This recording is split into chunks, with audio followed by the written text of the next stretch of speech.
Bid ons saam. Ons Hemelse Vader, baie dankie dat ons hierdie diens in U naam kan begin. Dat ons tot U kan bid, o Vader in die hemele, want U is ook hier in die lig rondom ons koppe. Maar meer is dit, Here, U woord sê vir ons, U is in ons harte. U bly nie meer in die allerheiligste van die tempel nie, maar die Gees van God is uitgestort en woon in die harte van sy kinders. En daar kommunikeer U met ons, daar waar die sagte fluistering, wat die Engelse sê, the still small voice, met ons kommunikeer. O Here, so wanneer ons vanmôre hier is dit om afspraak met U na te kom. Wanneer ons vandag hier is dit om te kom bid. Om met U te kom kommunikeer. En dan ook, Here, om by hierdie tafel aan te sit. Om saam terug te dink. Saam te dink oor ons lewens nou. En ons aanbidding en eerbied tot U. Ons oorgawe tot U. Maar ook vooruit te dink na dit wat kom. Dankie vir die voorreg, Here. Ons prys U heilige naam. Amen.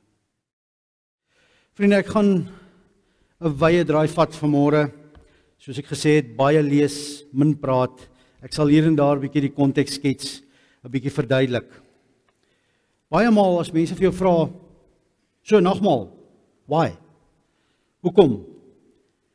Dan stotter en stamble my so 'n bietjie, dis wat ons doen, dis ons ding. Christene doen nogmaal. Ja, maar hoekom? En dan begin ons 'n bietjie dink, o ja, die Here self het die nagmaal ingestel. So want Jesus het gesê ons moet. Okay, maar why? Hoekom wil julle nou 'n stukkie brood en 'n bietjie wyn drink? Want eerstens, as dit 'n ete was, hoekom so min? Een stukkie brood, net genoeg om in jou keel vas te sit. Gelukkig kry jy dan 'n slukkie wyn daarna. So, hoekom net so bietjie? Wat is hier aan die gang? So vriende, vanoggend gaan ons gou-gou die pad terugvat. En in enige geloof is daar sekere aksies. As jy ooste toe gaan, dan kry jy boeddhistiese tempels. As jy Indië toe gaan, dan is daar die boeddhisme en daar's die hindoeïsme, en daar's tempels en daar's beelde en daar's allerlei goede.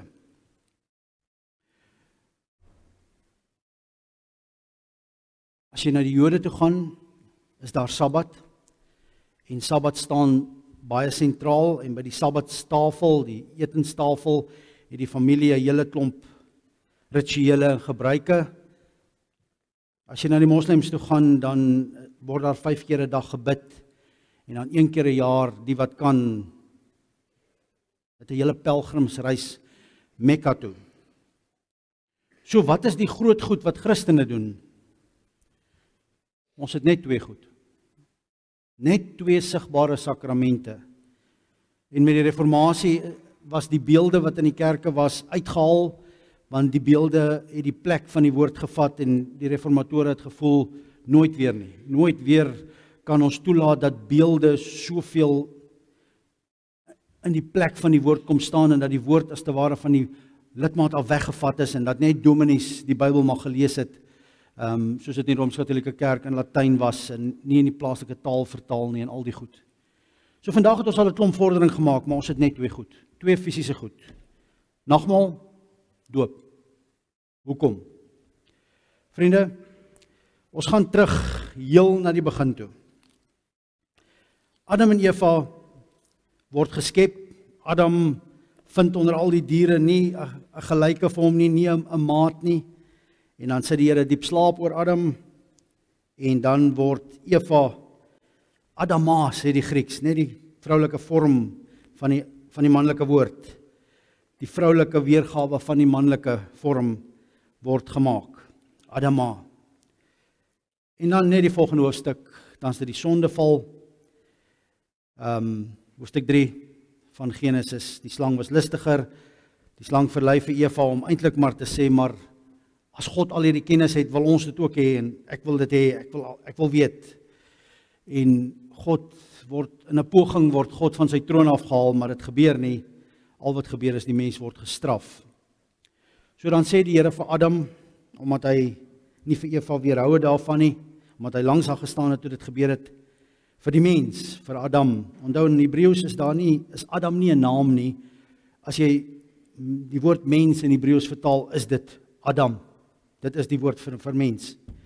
So, vir die mens het die Here God gesê, omdat jy na jou vrou geluister het en geëet het van die boom waarvan ek jou verbied het om te eet, is die aarde deur jou toedoen vervloek.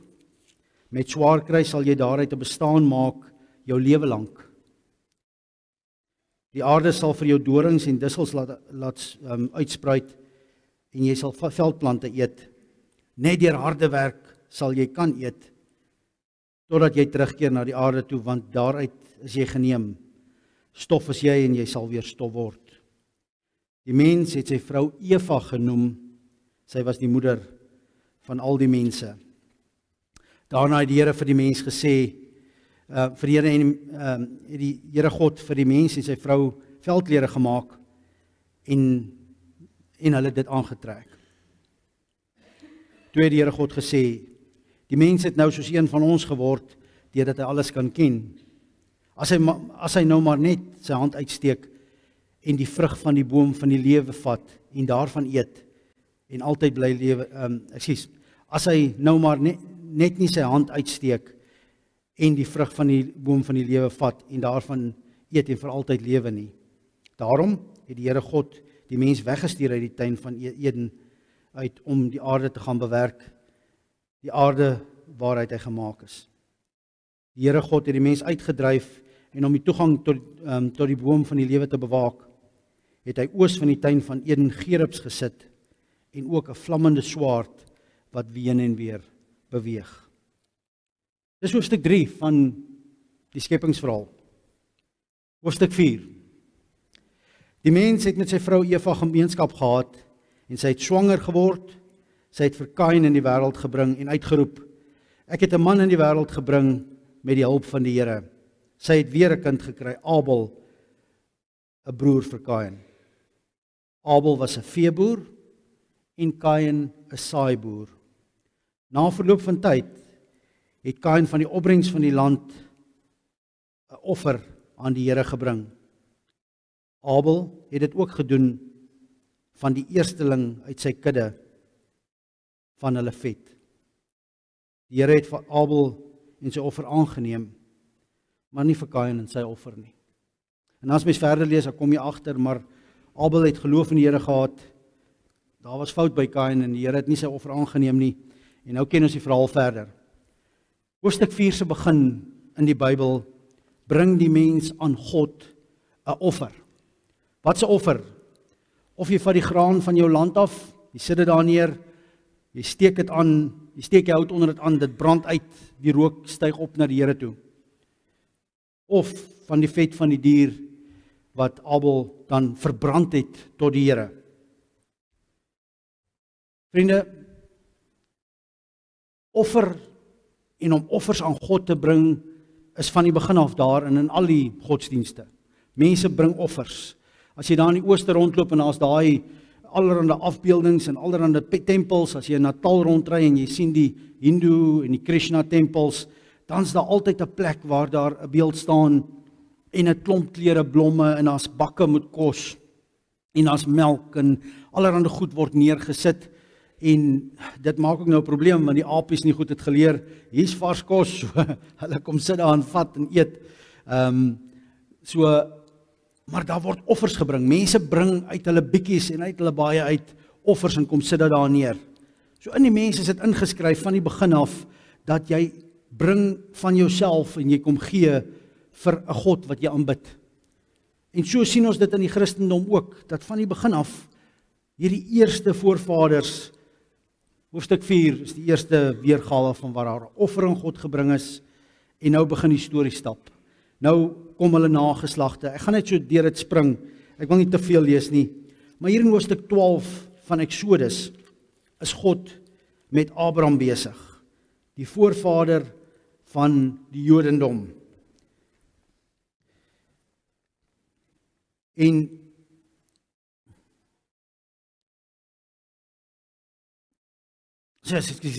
nee. Dis Genesis 12. Ek wil nou net sê, ek is nou heeltemal op die verkeerde plek. Genesis 12 is God met Abraham besig. Hy stuur hom na 'n onbekende land toe. Die roeping van Abraham. Die Here het vir Abraham gesê, trek uit jou land uit, weg van jou mense af en jou familie af. En dan bou Abraham vir die Here 'n altaar. En dan kom God, daar's dit Abraham en Lot, en hulle stap 'n pad, en dan gaan hulle paai uit mekaar uit. Lot is in Sodom, en daar's 'n klompie goed wat daar gebeur. En dan kom die Here, en hy kom sluit 'n verdrag, 'n verbond met Abraham, en sy nageslag. En Abraham sal 'n seun in die wêreld bring, en hierdie seun sal geseën wees, en Abraham sal geseën wees, en al die nageslagte van die wêreld kom na hom. Abraham is die volk van God, en sy nageslag gaan die volk van God wees. En hy kom dan na Abraham toe, en hy sê vir Abraham, hier's die goeders wat jy moet doen. En hy uiteindelik kry Abraham 'n seun, na baie stories, jy kan self gaan lees. Onthou, sy vrou het nog eers gelag, want sy was al baie oud gewees. Sy het nie gedink sy sal na ouderdom meer 'n seun kry nie. Abraham maak 'n plannetjie, hy het die seun by 'n slaaf of by 'n slavin. So hy probeer al vir die Here help op sy eie manier, dis nie reg nie. En dan kry Abraham vir Isak. En dan sien ons hoe Abraham vir Isak moet gaan offer. Want Abraham wil 'n offer aan die Here bring, en dan toets die Here vir Abraham, want hy het nou vir hom hierdie seun gegee as belofte. Maar sal Abraham getrou wees om selfs hierdie seun te offer tot hom? Vriende, as mens deur die geskiedenis van die wêreld gaan, het hierdie goed gebeur. Dat mense kinders geoffer het. In Baal godsdiens is dit baie keer gedoen. En dis wat vir die Here so walglik was, as Israel deel geraak het van Baal en hierdie aanbidding van Baal, want dan het hulle soms selfs hulle kinders geoffer tot hierdie vreemde God. Maar God keer vir Abraham, hy moenie vir Isak offer nie. Maar daar sien ons weer die offerhandeling, die offerkultus. En dan stap die hele Genesis aan, die geslagte na Abraham. Maar in die eerste hoofstukke sê God al vir Abraham, jou nageslag gaan slawe raak. Maar op 'n stadium gaan ek daardie volk wat hulle slawe maak straf, en ek gaan jou volk kom bevry uit die slawerny uit. Hierdie is baie belangrik. Ons moet hierdie notaatjie hou. So offerhandeling is van die begin af daar. Abraham kry 'n belofte by God, hy kry 'n verbond, sy naam verander van Abraham na Abraham. God stap 'n pad met Abraham en sy nageslag. Ons ken die nageslag van die kinders en hoe hulle kinders kom. Ons ken die hele storie van Josef en hoe hy 'n farao word daar in Egipte. En dis hoe die volk dan uiteindelik in Egipte beland, en oor die volgende 400 jaar raak die volk in slawerny vasgevang in Egipte. Hulle kan nie daar uitkom nie, hulle is slawe in Egipte, en dan kom die Here om hulle te bevry. En dit bring ons by Eksodus hoofstuk 12. In Eksodus hoofstuk 12 is ons nou al klaar met die 10 gebooie. Ons is by die 10de plaag, die eersgeborene wat gaan sterf. En hier is baie simboliek in. Die Here het allerhande plaae vir die farao en vir die mense in Egipte gestuur om hulle te kry om die volk te laat gaan. Maar nie een van die goed werk nie. Daar was, as jy onthou, bloed, die rivier het in bloed verander, die water het alles in bloed verander. Dit moes gestink het in daai land. Daar was vliee en steekvliee wat hulle gebyt het, en daar was swere op almal. Daar was paddas die hele wêreld vol. So is dit een plaag na die ander. En elke keer herstel hulle, en ek dink dit het maar 'n tydjie gevat om vir al die stink en alles aan weg te gaan, en dan vergeet hulle weer, en dan is dit die volgende plaag. 9 keer al hierdie plaag. Maar die een wat hulle laat trek, die een wat die volk bevry uit slawerny, is wanneer die eersgeborene, al die eersgeborenes in die land sterf, onder die nie-Jode. Want God gee vir die Jode spesifieke opdrag wat hulle moet doen, en met daardie gebeure word die Paasfees ingestel. En met daardie paaslam se bloed wat aan hulle deurkosyne verf, gaan die doodsengel by hulle verby en sterf die eersgeborenes in die land en word hulle bevry. 'n Eersgeborene sterf, of baie eersgeborenes sterf, diere, mense, alles. Van almal wat nie die bloed onder die kosyne het nie, daardie huise word almal getref. In Egipte het die Here vir Moses en Aaron gesê, dis Eksodus 12. Hierdie maand is vir julle die belangrikste maand. Dit moet die eerste maand van die jaar word. Sê vir die hele gemeente van Israel. Elkeen moet sorg dat hy op die 10de van hierdie maand 'n lam vir sy gesin het, vir elke gesin een.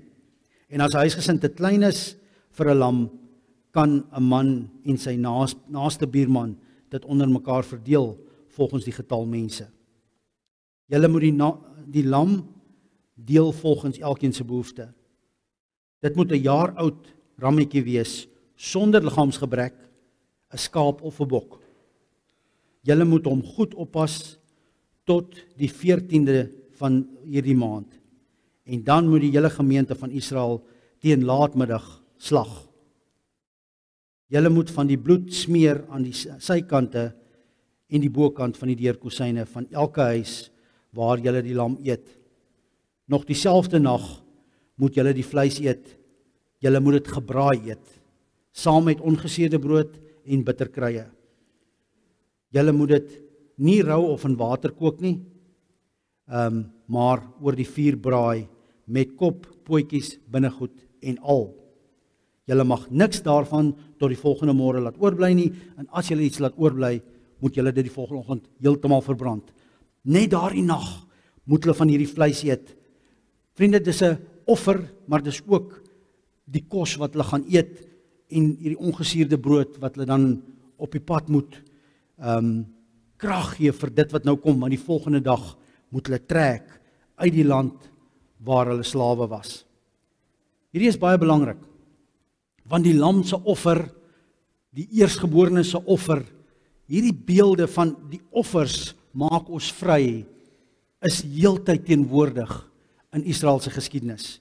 Vriende, en dan word die volk nou uitgelei en Farao is agter hulle aan en al die goed gebeur, die hele die see maak toe oor Farao en al sy beste manskappe, hulle verdrink daar in die Rooi See en die volk is in die woestyn en vir 40 jaar trek hulle daar rond, maar in daardie tyd kom gee die Here vir hulle riglyne van wat nou, hoe moet die godsdienst nou lyk wat hulle gaan beoefen. Ek lees so 'n stukkie daarvan. Eksodus 23, hier by vers 14 tot 19. 3 maal per jaar moet julle tot my 'n fees hou. Jy moet die fees van die ongesuurde brood vier, soos ek jou al vroeër beveel het. Moet jy 7 dae ongesuurde brood eet, van die dag in die maand Abib af, waarin jy uit Egipte weggetrek het. Die volk mag nie sonder offers voor my verskyn nie. Die fees van die oes moet gevier word met die eerste opbrengs wat jy op die saailand saai. Die fees van die insameling moet gevier word aan die einde van die jaar, wanneer jy die vrug van jou arbeid ingesamel het op die lande. 3 keer per jaar moet alle mans voor my, die Here God, verskyn. Jy mag nie die bloed van die offerdier saam met iets wat suurdeeg in het. Jy mag nie die bloed van die offerdier, die bloed van die dier offer saam met saam met iets wat suurdeeg in het nie. Die vet van die feesoffer wat jy vir my bring, mag nie tot die volgende oggend oorstaan nie. Die beste uit elke opbrengs van jou land moet jy bring na die huis van die Here toe. Jy mag nie 'n boklam in 'n ma se melk gaar maak nie. Vriende, so begin die Here keer op keer wanneer hy die offerhandelings verduidelik, vir die volk leer dat offer staan sentraal binne in die hele godsdiens van Israel. 3 keer 'n jaar, dan is hulle op pad later, as hulle in die beloofde land is, Jerusalem toe. En hulle het 'n klompie feeste wat hulle gaan, en hulle mag nie sonder 'n offer gaan nie. So dis 'n groot storie. Hulle begin regmaak, hulle kry hulle goed reg, nou gaan ons offer toe, of fees toe, en op pad soontoe, dan moet die lam saam. Of hulle vat geld saam en daar koop hulle 'n lam as hulle in Jerusalem kom om te offer. Maar soos jy deur die volgende klompie hoofstukke van die Bybel lees, Eksodus en Levitikus, kom jy agter, hier's 'n klomp voorskrifte van hoe goed gedoen moet word. Wanneer goed gedoen word. Daar in Eksodus 29 word die priesters gewy. En dan is daar 'n klomp offers wat gebring word en goed wat gedoen word en daar word voorskrifte gegee van die bout en nog 'n deel van die lam moet oorbly. Dit is die priester se kos, net priesters mag van dit eet, die res word verbrand. En so word die offerkultus as te ware by Israel geskep. So vir hulle was dit niks snaaks nie. Jy gaan tempel toe, nie soos ons in jou beste klere, netjies skoon, gewas, gedeodorized, Bybel onder die hand, geld in die sak, en nou gaan sit jy daar in die kerk op jou beste voetjie nie. Of met jou beste voet voor nie. Hulle moes 'n bok of 'n skaap saamsleep. Dit was 'n gebler en 'n gesukkel en duwe is geoffer, voëls is geoffer. So dit was 'n storie. Die goed moet nie wegkom nie, die goed moet bewaar word. Kinders moes baie keer gehelp het, kry die dier daar. En as hulle daar kom, was dit nie net, kyk die mooi bokkies en petting zoo daar aan die een kant van die kerk en of is dit 'n bokkie hier met 'n uitstallingkie tydens 'n diens, met kerssangdiens of so iets nie. Daardie diere is oorgegee en dan het die priesters daar uitgekom en hulle was al bietjie vol bloed. En hulle het gekom en kele afgesny en die bloed gevang en dit gemeng. En op 'n stadium in die offerkultus het die volk daar voor die altaar kom staan. Op 'n stadium word daar die altaar beskryf van 2,5 meter by 2,5 meter, 1,5 meter hoog met brons oorgetrek, met horings op die altaar, op die hoeke van die altaar. En dan staan die priester daar en dan vat hy daardie bloedwatermengsel met 'n hisoptak en dan gooi hy dit oor die kerkgangers, oor die volk en daardie bloed val op hulle en loop van hulle af. Klere word rooi gevlek. Hoekom? Want dit is die versoeningsoffer waar God die sondes bedek van die volk. So vir 'n Israeliet, vir 'n Jood, staan offer sentraal. Offer is deel van ons pad. En daar's 'n hele klomp feeste 'n jaar, daar's 'n hele kerklike jaar waar 'n klomp goed moet gebeur elke jaar. En die groot gedagte, een van die grootste feeste, is daardie fees waar ons terugdink toe God ons uit die slawerny van Egipte bevry het. Toe God vir ons die beloofde land gegee het. En daarmee saam die brood wat ongesuur is, die lam wat geoffer word. Vriende, so kan ons nou deur die hele Ou Testament blaai en ek gaan nou nie doen nie, julle kan daar in Levitikus 1, 2, 3, 4 en 5 gaan deurlees. Daar's 'n klomp voorskrifte. Levitikus 23 kom gee weer voorskrifte oor al die feeste wat gehou moet word, alles wat gedoen moet word vir die volk. En dan is dit nog meer detailbeskrywings oor hoe dit gedoen moet word, wat moet bykom. Elke keer kom maar nog so 'n stukkie detail by. So dit raak 'n omslagtige stuk storie. Goed, kom ons spring 'n bietjie van die Jode af na die Christene toe. Wie van julle was al in ander kerke as NG Kerke? Wie was al in 'n Anglikaanse kerk? Lyk bietjie anders, nê? Nee? Gewoonlik 'n langer vertrek.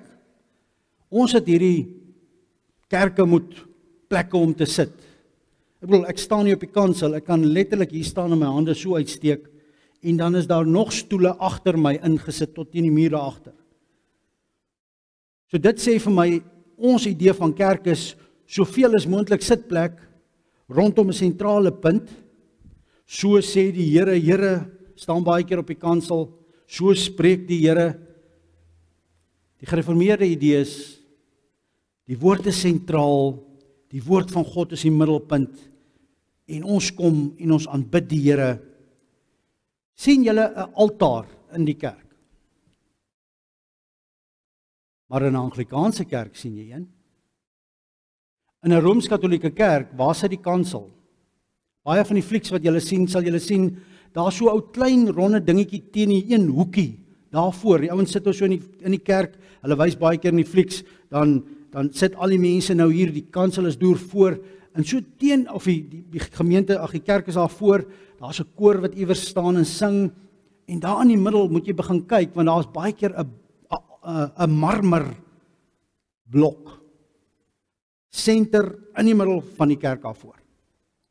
En daar teen die hoekie is baie keer so 'n ou trappietjie wat so oploop met 'n kanseltjie, julle so groot.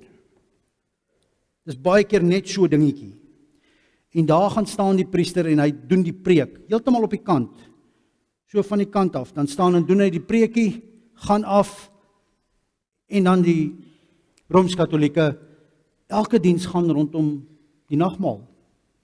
Engels noem dit die Eucharist. Elke diens het bietjie Bybel, maar dan kom hulle terug na die altaar toe. Daar's 'n altaar. En dan kom die offerhandeling weer in plek. In die gereformeerde kerke het ons gesê, wow, wat sit hier agter? Hoekom wil hulle elke keer kom offer in elke diens? Ja, die offerhandeling was sentraal in Israel se geskiedenis. Israel het elke keer as hulle groot feeste gehad het hulle geoffer. Beteken dit die Christene moet elke diens kom offer? Sit ons 'n offertafel hier in die middel, en dan bring ons brood en wyn en ons steek die vuur aan en dit brand uit tot God. Nee, ons is nie daar nie. Maar hoekom dan die offer? En hiermee het die gereformeerde voorvaders 'n probleem gehad. Want Christus word nie oor en oor geoffer nie. Die Rooms-Katolieke het ook kruise in hulle kerke, maar daar's 'n verskil, dit lyk nie soos hierdie een nie. Christus word aan die kruis uitgebeeld. En as jy mooi daaroor dink, waar staan ons in die geskiedenis? Is Christus nog aan die kruis? Nee, die kruis is leeg. Hoekom? Want Christus het gesterf, hy is van die kruis afgehaal, hy is begrawe, hy het opgestaan, die graf is leeg. Ons kan nie teruggaan om vir Christus keer op keer te wil offer, asof hy nog aan die kruis hang nie. Hy hang nie meer aan die kruis nie. Dis juist die boodskap wat hier vir ons bymekaar kom in die Nuwe Testament. Ja, die volk van God is in sonde vasgevang, nie meer as slawe in Egipte nie, maar die volk van God is vasgevang in die slawerny van sonde. 'n Eersgeborene, God se eersgeborene, moet sterf om ons daarvan te bevry. God gee sy eersgebore seun, Jesus Christus. Nou begin hoor mense die Kersliedere. Jy begin hoor hoe Kersfees gesing word en gepraat word. God se eersgeborene seun raak die offer. So in die nag voor Jesus gekruisig word, dan verstaan die Jode offer. Hulle het groot geword met offer. Daar's 'n paaslam wat nou moet dood. En sy bloed gaan vloei en ons gaan van sy vleis eet in dankbaarheid dat ons verlos is van die slawerny.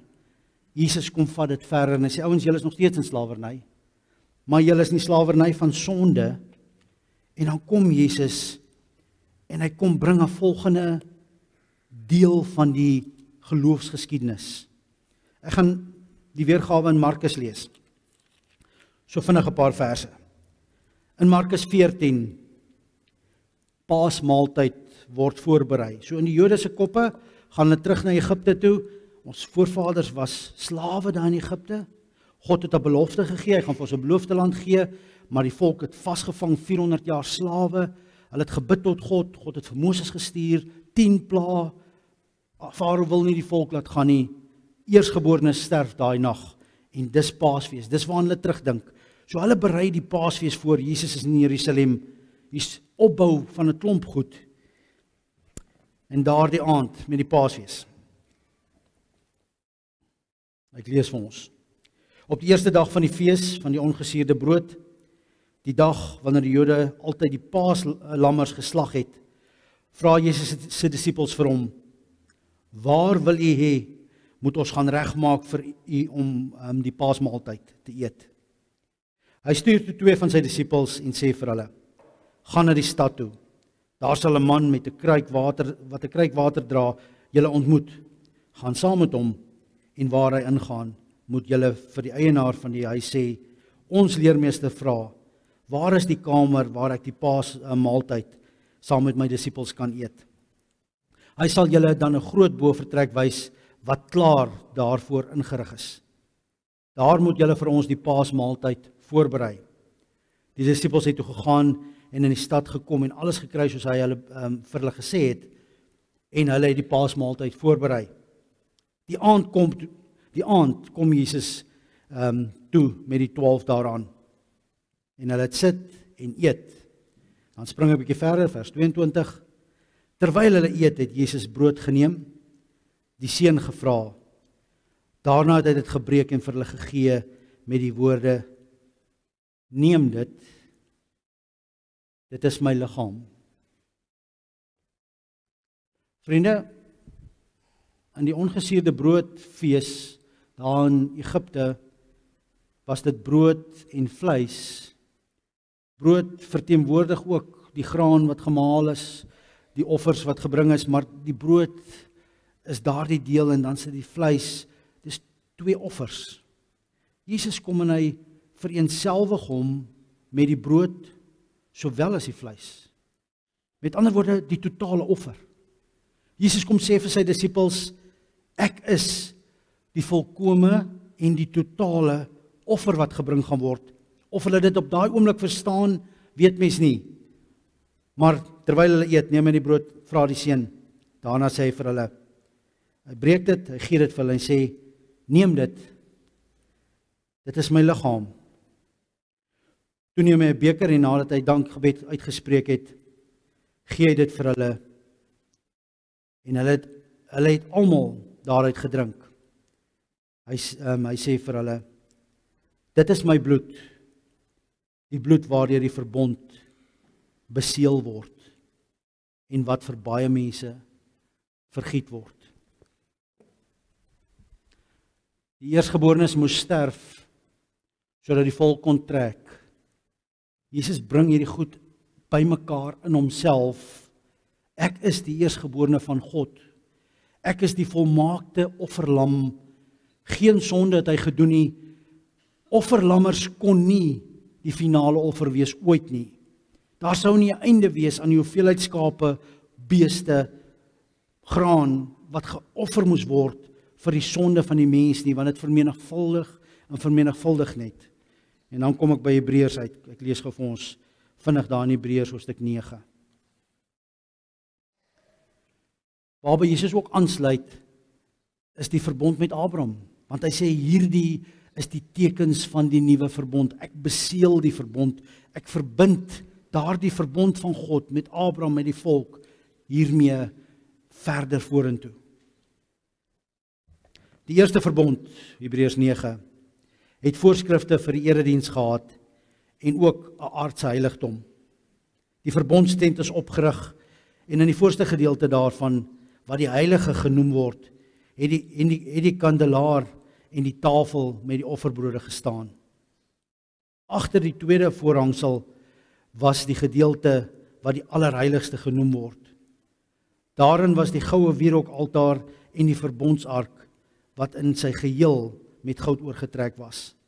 In die ark was die goue kruik met manna, die kierie van Aaron wat gebod het, as ook die platklippe met die wet van die verbond daarop geskrywe. Bo op die ark het die gerubs wat die heerlikheid van God voorstel, hulle vleuels oor die verbondsdeksel uitgestrek. Op die besonderhede kan ons nie nou verder ingaan nie. Met die dinge so ingerig, het die priesters gereeld die voorste gedeelte van die verbondstent binne gegaan om die dienste te verrig. Maar in die agterste gedeelte het alleen die hoërpriester ingegaan en dit net een keer in die jaar en dan nie sonder bloed nie, om vir homself te offer en vir die sondes wat die volk onwetend gedoen het. Vriende, ek het al vir julle verduidelik dat wanneer die hoërpriester dit een keer 'n jaar gedoen het, het hulle 'n dik tou om sy lyf vasgemaak. En dan het hy met daardie bloed ingegaan en hy het geoffer vir sy eie sondes en die van die volk en hy het daar voor God verskyn. Maar dit het soms gebeur dat hy nie uitkom nie. En dan het hy gesterf daar in die allerheiligste. En as hy dan na 'n paar uur nie uitgekom het nie, het die ander priesters gekom en die tou se punt gevat en begin trek en sy lijk daaruit getrek. Hoekom? Want hy het voor die heilige God verskyn en soms het hy dit nie gemaak nie. Het sy eie sonde veroorsaak of die sonde van die volk dat hy daar voor God gesterf het. Maar 1 keer 'n jaar het die hoërpriester dan gaan offer. Hiermee maak die Heilige Gees duidelik dat die pad na die allerheiligste toe nie oop is solank die voorste gedeelte van die verbondstent bestaan nie. Dit alles wys vooruit na die huidige tyd waarin offergawes en diereoffers gebring word wat nie dit alles wys vooruit na die huidige tyd waarin offergawes en diereoffers gebring word wat nie vir een wat dit bring 'n volkome skoon gewete kan gee nie. Dit het net betrekking op voedsel en drank en 'n verskeidenheid reinigheidsgebruike. Dit is voorskrifte wat slegs die uiterlike raak en wat opgelê is tot die tyd dat God 'n beter orde sou instel. Maar Christus het gekom as hoërpriester van die weldade wat nou versienlik is. Hy dien in die verbondstent wat groter en volmaker is en nie deur mense gemaak is nie, en dit wil sê wat nie tot hierdie wêreld behoort nie. Vriende, die skrywer van Hebreërs kom verduidelik nou die eerste verbondstent, die voorskrifte, die tempel was deur God gegee, maar dit was aards en daar is offers gebring, maar die offers kon nie skoon maak nie. Christus kom as die eersgeborene, as die volmaakte offer.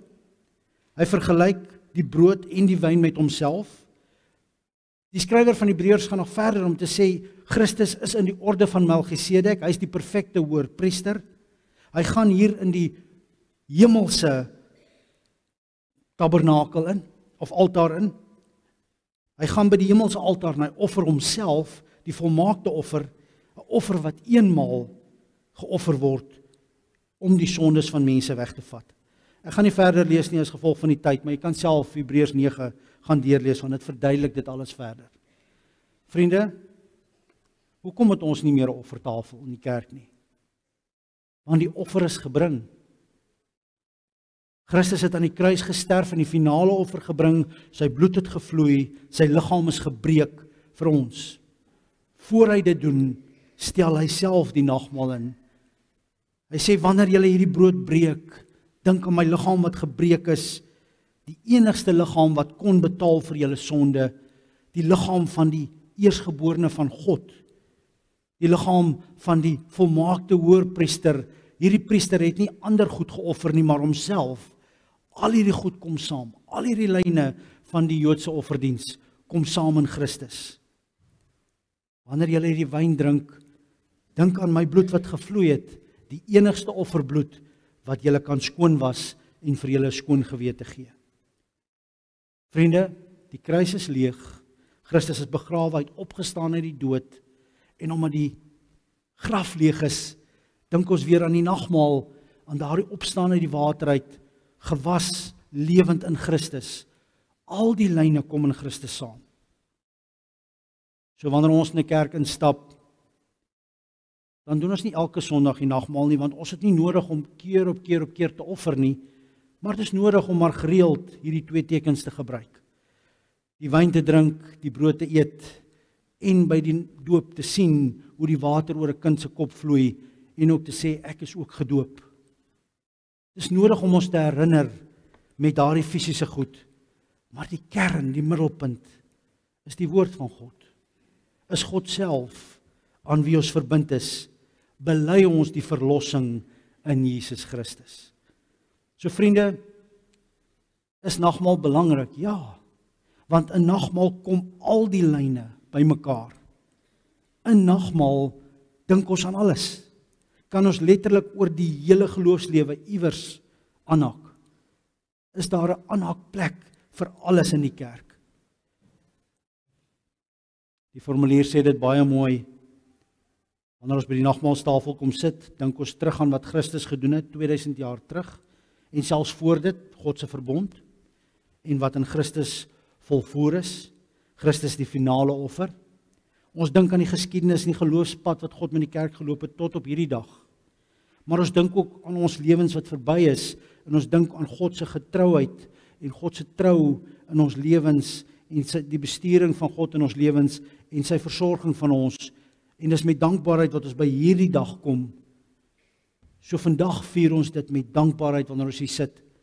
Maar dan dink ons in die nagmaal ook verder aan God se beloftes, dat hy beloof dat ons in hom leef, en elkeen wat in hom glo het die ewige lewe, en ons leef reeds ons ewige lewe, en eendag sal hy terugkom en sy kinders kom haal, en sal ons die finale feesmaal saam met hom vier.